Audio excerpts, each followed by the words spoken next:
Melissa, I want to just say, first of all, my compliments to you for having the courage to step forward and to say exactly what you saw and to defend the integrity of our electoral process. And I want you to know I'm deeply grateful, and I'm sure all Americans are deeply grateful to you. Let me start with the most egregious part of what I read in your affidavit: multiple counts of the same ballots. How did that happen? So the workers are handed ballots in stacks of 50s. They are referred to as batches, and they run them through the tabulators. When the ballot has any kind of a mark on it, it'll stop. The tabulator will stop completely, and the computer will put up an error, and it'll say, ballot number 25 has an error.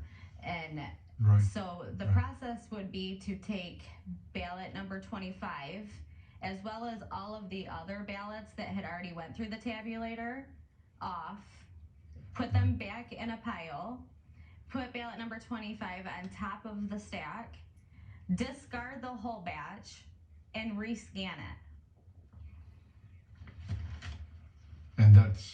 And instead they went through that process several times. Describe the night shift chaos that you described.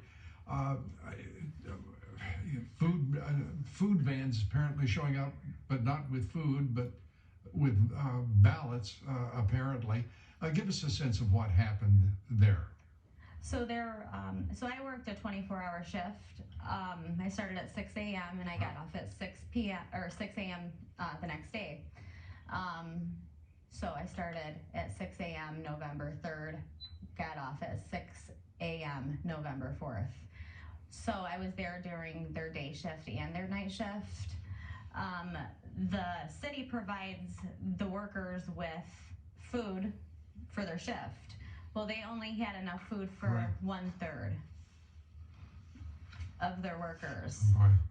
So that is the reason why they were claiming that these vans were brought in. But these vans did not have food taken out of them.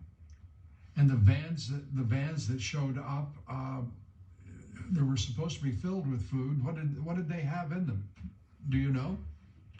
I never saw anything being brought out of the vans. I know that whatever was being brought out of the vans was being brought out of the back of the vans, but I was not allowed over in that area at all. But the vans were definitely not big enough to be carrying enough food for 2/3 of those workers. Well, it's all very suspicious. It is very clear that you have witnessed highly irregular activities in that counting session. And David, I want to turn to you. How well protected is Melissa as a contractor for Dominion voting, the voting systems, and your role here? Well, I'm the lead attorney with Great Lakes Justice Center. We filed the complaint on behalf of 2 voters and residents of Wayne County. Melissa is one of our witnesses who provided an affidavit, as well as many other people. We have affidavits from another whistleblower, Jesse Jacob, who is an employee of the city of Detroit, worked in the election department. She delineates all kinds of fraud and problems she saw. And then also an attorney, Zachary Larson, who's a former Michigan Assistant Attorney General, worked under both Republican and Democrat administrations, and he saw many acts that were incredibly concerning to him.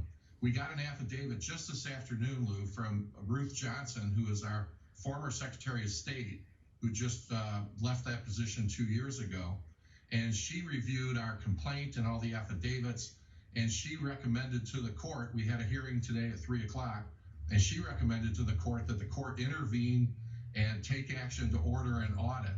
Michigan now has a new constitutional provision that allows voters to request a results-oriented audit to ensure the accuracy and integrity of elections. So we're asking the court, and we did it today, we had about a 2-hour hearing, The judge is going to rule at noon on Friday as to whether or not an injunction will issue to stop the certification of the votes, and then whether or not there will be a audit ordered, as well as a protective order to protect evidence so it's not destroyed.